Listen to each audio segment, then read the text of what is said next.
नमस्कार। तो सपना है एसएससी सीजीएल क्रैक करने का, है ना? तो समझिए बिल्कुल सही जगह पर हैं। चलिए आज मिलकर एक पूरा रोड मैप बनाते हैं, शुरू से लेकर आखिर तक, जो सीधा मंजिल तक पहुंचाएगा। तो सबसे बड़ा सवाल, और ये सवाल हर एस्पिरेंट के मन में आता ही है कि आखिर एसएससी सीजीएल की तैयारी शुरू करें तो करें कैसे। चलिए इसी सवाल का जवाब ढूंढते हैं, एक एक करके, स्टेप बाय स्टेप। तो देखो, हमारे ये सफर 6 हिस्सों में बंटा होगा। सबसे पहले तो एग्जाम के पैटर्न को ही डिकंस्ट्रक्ट करेंगे। फिर तैयारी के लिए जो हथियार चाहिए, मतलब सही किताबें, सही सिलेबस, वो सब देखेंगे। उसके बाद एक डेली बैटल प्लान, मतलब रूटीन। फिर पूरे 6 मंथ की स्ट्रैटेजी। और हाँ, सबसे जरूरी, वो कौन सी गलतियां हैं जिनसे हर हाल में बचना है। चलो फिर शुरू करते हैं। देखो, किसी भी जंग को जीतने के लिए ना पहले दुश्मन को समझना पड़ता है। यहां हमारा चैलेंज है एग्जाम। तो सबसे पहले एग्जाम के स्ट्रक्चर को ही समझते हैं। देखो, एसएससी सीजीएल एग्जाम के मोटे मोटे 2 स्टेजेस हैं। पहला है टियर 1, जिसे प्रीलिम्स भी कहते हैं। यह सिर्फ क्वालिफाइंग है, मतलब बस इसे पास करना है। लेकिन असली खेल, जो असली मुकाबला है, वो है टियर 2 में, क्योंकि फाइनल रैंक और सिलेक्शन सब कुछ इसी के मार्क्स पर डिपेंड करता है। अब जरा टियर 1 के पैटर्न को देखो। इसमें 4 सब्जेक्ट्स हैं, रीजनिंग, मैथ्स, इंग्लिश और जीके। हर सब्जेक्ट से 25 क्वेश्चंस।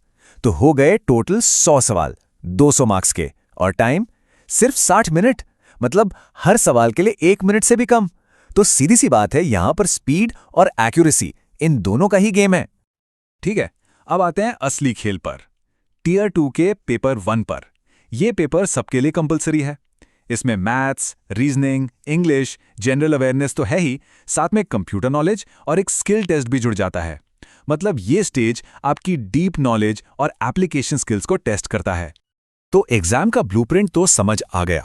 अब बारी है अपने हथियार तैयार करने की, मतलब सिलेबस को डिटेल में समझना और ये पता करना कि बेस्ट बुक्स और रिसोर्सेज कौन से हैं। मैथ्स की बात करें तो इसमें 2 हिस्से हैं, अरिथमेटिक और एडवांस। और देखो, दोनों को बराबर इंपॉर्टेंस देनी पड़ेगी। परसेंटेज, प्रॉफिट लॉस से लेकर अलजेब्रा, ट्रिग्नोमेट्री तक कुछ भी नहीं छोड़ सकते।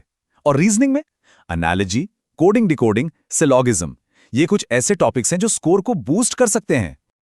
अब इंग्लिश देखो, इंग्लिश में सारा खेल वोकैबुलरी और कॉम्प्रिहेंशन का है, तो रोज रीडिंग की हैबिट डालनी ही पड़ेगी, कोई ऑप्शन नहीं है। और जीके, इसमें स्टैटिक जीके जैसे हिस्ट्री, पॉलिटी, साइंस तो है ही, पर साथ में पिछले कम से कम 1 साल के करंट अफेयर्स पर कमांड होनी बहुत जरूरी है।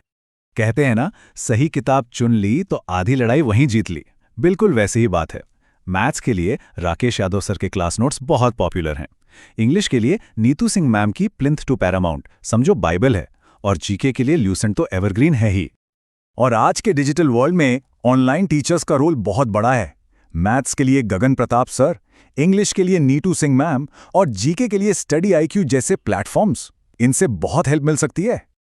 चलो, अब हमारे पास सिलेबस भी है, रिसोर्सेज भी हैं, तो अब बनाते हैं एक डेली बैटल प्लान, एक सॉलिड रूटीन। क्योंकि देखो, स्ट्रैटेजी कितनी भी अच्छी हो, बिना डिसिप्लिन के सब बेकार है। अगर आप बिगिनर हैं, मतलब अभी अभी तैयारी शुरू की है, तो रोज कम से कम 4 से 5 घंटे की फोकस स्टडी का टारगेट तो रखना ही होगा। एंड मोस्ट इंपॉर्टेंटली, कंसिस्टेंसी, रोज पढ़ना है, चाहे जो हो जाए। तो एक सिंपल सा रूटीन फॉलो कर सकते हैं। दिन को सब्जेक्ट्स में ब्रेक कर लो, जैसे 2 घंटे मैथ्स को दिए, इसमें थियोरी भी पढ़ी और 50-60 क्वेश्चंस प्रैक्टिस भी कर लिए। फिर 1 घंटा इंग्लिश को, 1 घंटा रीजनिंग को और करीब 45 मिनट जीके के लिए। और हाँ, daily 30 minutes previous year questions यानी पीवाईक्यूज के लिए निकालने ही निकालने हैं, क्योंकि सिर्फ पढ़ते रहने से कुछ नहीं होगा, प्रैक्टिस इज द की। और हाँ, वीकली स्ट्रैटेजी क्या होनी चाहिए? संडे को फिक्स कर लो, एक फुल मॉक टेस्ट देना ही देना है। पर टेस्ट देकर भूल नहीं जाना है, असली काम उसके बाद शुरू होता है, एनालिसिस। एक एक गलती को देखो, पता लगाओ कि वो क्यों हुई, कॉन्सेप्ट वीक था या सिली मिस्टेक थी। फिर उन वीक एरियाज पर काम करो। इंप्रूवमेंट का यही एकमात्र तरीका है। ओके, डेली और वीकली प्लान तो हो गया। अब जरा लॉन्ग टर्म व्यू लेते हैं। ये रहा 6 महीने का एक स्ट्रेटेजिक रोड मैप, जो आपकी पूरी प्रिपरेशन को एक डायरेक्शन देगा।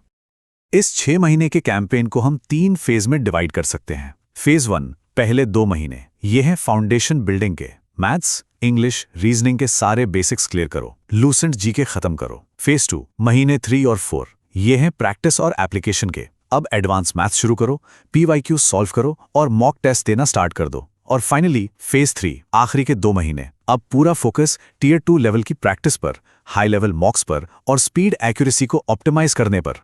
अब एक बहुत बहुत इंपॉर्टेंट सेक्शन पर आते हैं, वो गलतियां जिनसे बचना है, क्योंकि ये कॉमन मिस्टेक्स ना आपकी महीनों की मेहनत पर पानी फेर सकती हैं। तो इन्हें जानना और इनसे दूर रहना क्रूशियल है। तो क्या है वो सबसे बड़ी गलतियां जो एस्पिरेंट्स करते हैं? लेट्स फाइंड आउट, ताकि हम वो ना दोहराएं। इस लिस्ट को ध्यान से देखना। पहला, सिर्फ यूट्यूब पर डिपेंड रहना। दूसरा, मॉक टेस्ट स्किप करना, ये तो गुनाह है। तीसरा, सिर्फ नोट्स बनाना, प्रैक्टिस ना करना। चौथा, टियर 2 को हल्के में लेना। और पांचवा, करंट अफेयर्स को इग्नोर करना। ये कुछ सबसे बड़े पिटफॉल्स हैं। ट्रस्ट मी, इनमें से एक भी गलती आपको रेस से बाहर कर सकती हैं। तो आखिर में बॉटम लाइन क्या है? पूरी कहानी सिर्फ 2 शब्दों पर टिकी है, डिसिप्लिन और स्ट्रैटेजी। बस अगर ये 2 चीजें साथ हैं तो सक्सेस आपसे दूर नहीं है। और एक बात हमेशा याद रखना, फर्स्ट अटेम्प्ट में सिलेक्शन 100% पॉसिबल है। अगर इस रोड मैप को पूरी डेडिकेशन के साथ फॉलो किया जाए ना, तो ये बिल्कुल हो सकता है। तो बस अब पूरी एनर्जी के साथ लग जाओ।